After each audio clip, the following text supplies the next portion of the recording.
Hi there, my name's Phillips and I'd like to introduce you to my new book called Wailer of Grief.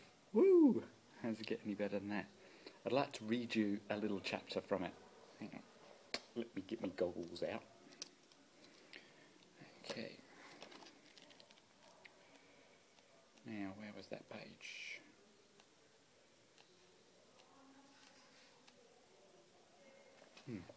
Here we go. This is chapter 4. It's called Australia, 2005, Sad Farewells.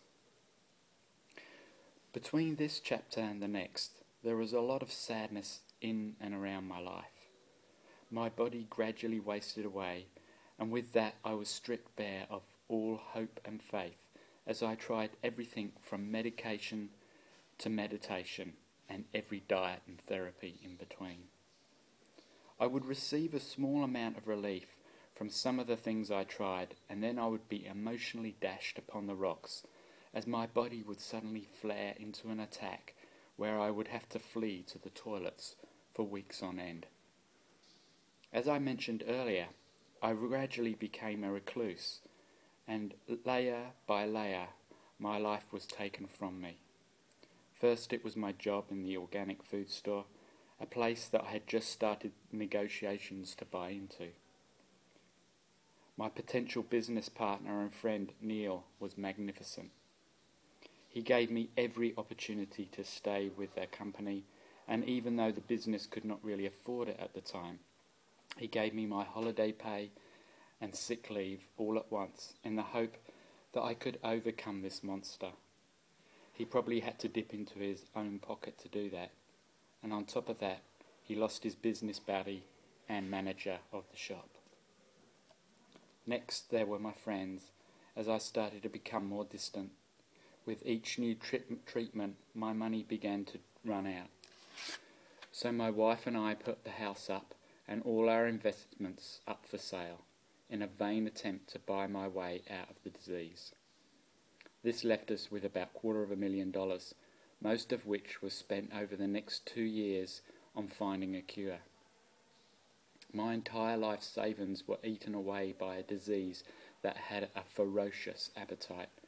Not only did it eat my capital, but also my body.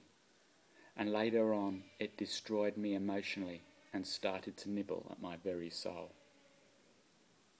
The often overlooked person in such a story is the caregiver. My primary caregiver was then my wife, Simone.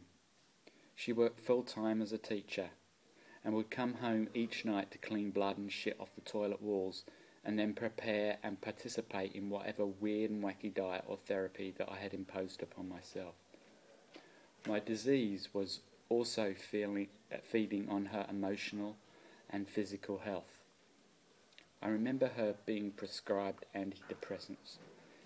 She sat there looking at those iridescent blue and yellow pills night after night, knowing that if she took them, she would be choosing a life of drug dependency.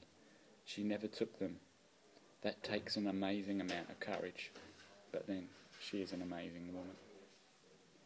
I get a little teary when I read that, but I'm just so grateful for Simone. But the story is not all doom and gloom. In fact, it's about me coming out of the doom and gloom of disease and having an amazing time doing it. These access consciousness tools, which are dotted throughout the whole book, are just totally amazing, and I am so grateful to Gary Douglas. And the whole of access consciousness has just totally changed my life. And for that reason, I'd like to give 20% to Create El Lugar, the place in Costa Rica.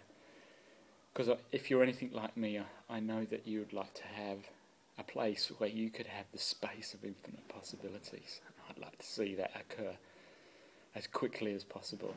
It's been my target for many lifetimes. So the story is amazing, and it goes across 2 lifetimes, and it's weird, it's wild, it's wacky. Poor old Gary, I've made him into a channeler who has Tourette's syndrome, and it's exceedingly funny. And there's a great twist at the end of the book. You'll have lots of fun reading it. And if you've ever had anything like really weird dreams, weird stuff happening to you, energy sort of woo, you'll really love this book. It's a fantasy book, but at the same time, it's not. It's different.